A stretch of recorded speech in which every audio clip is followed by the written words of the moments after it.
Alright, well I've been travelling a little bit lately, but the 5-minute safety series has to roll on, so I decided to record this one from my hotel room in Townsville. And today we're going to be looking at Work Health and Safety Consultation Part 2, focusing a little bit on health and safety reps, committees, and maybe some other options that we could use if we don't use those particular mechanisms to achieve our legislative duties of health and safety consultation. My name is Michael Terry, I'm from Momentum Safety and Ergonomics, and this is the 5-minute safety series from Townsville.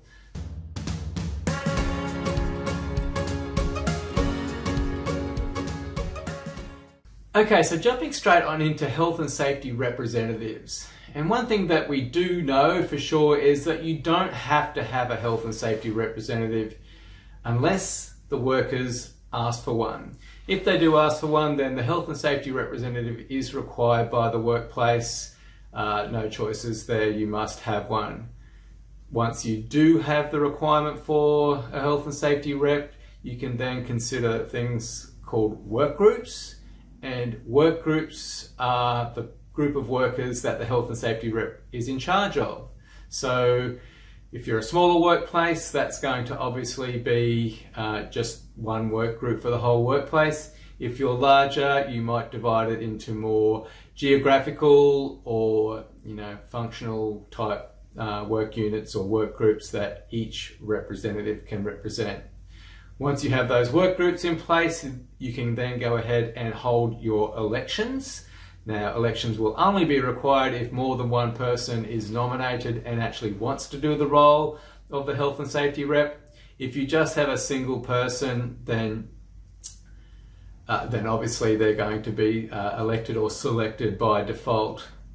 Once you have your worker in health and safety rep or rep in place, they are going to have a number of powers granted to them by the Workplace Health and Safety Act. And these include the ability to inspect or monitor, represent, investigate incidents, those types of things.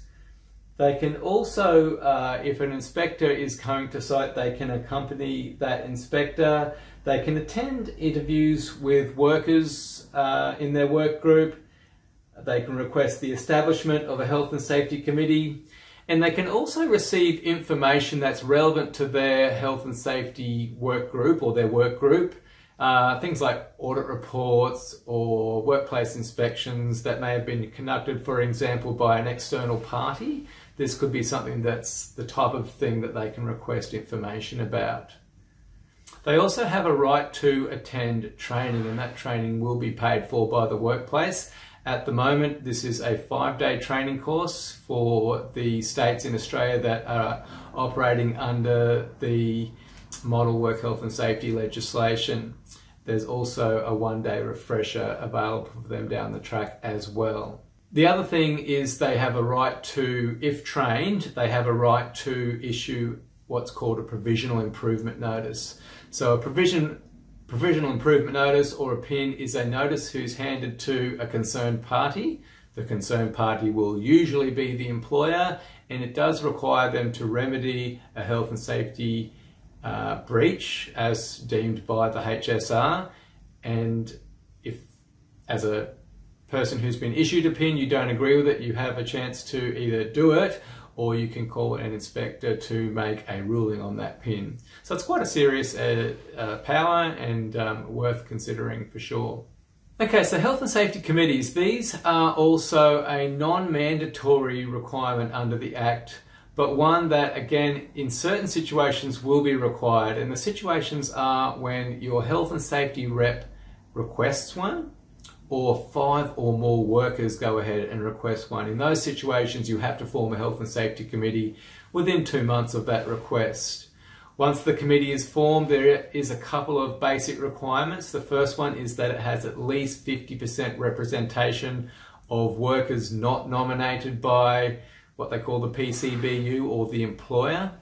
It also must meet at least every 3 months. The functions of the Health and Safety Committee, there's 2 main ones that are mandated, and these are to facilitate cooperation between the business and the workers, and also to develop standards, rules and procedures. Over and above that, the committee should do things like look at inspection reports, investigate incidents, those sorts of things, but those requirements aren't mandatory under the Act. Now, there are some non-legislative options that you can use if you don't go ahead and use reps committees, or you're not required to do these. And in this situation, you might just form another health and safety meeting that's not called a committee and run it your own way at your own sort of pace. The Act doesn't mandate anything other than the reps and the committees. It just mandates that you do something. Over and above that, you could use operational meetings or other meetings and just build health and safety component into those. That's an acceptable option. You can have health and safety discussed at toolbox talks, pre-start meetings, those sorts of things. These are all ways that you can achieve the same result of fulfilling your consultative duties, but not having to run these mandatory health and safety courses. Or health and safety meetings, should I say. So, thanks for listening. My name's Michael Terry. I'm from Momentum Safety and Ergonomics, and this was the 5-Minute Safety Series, live from Townsville.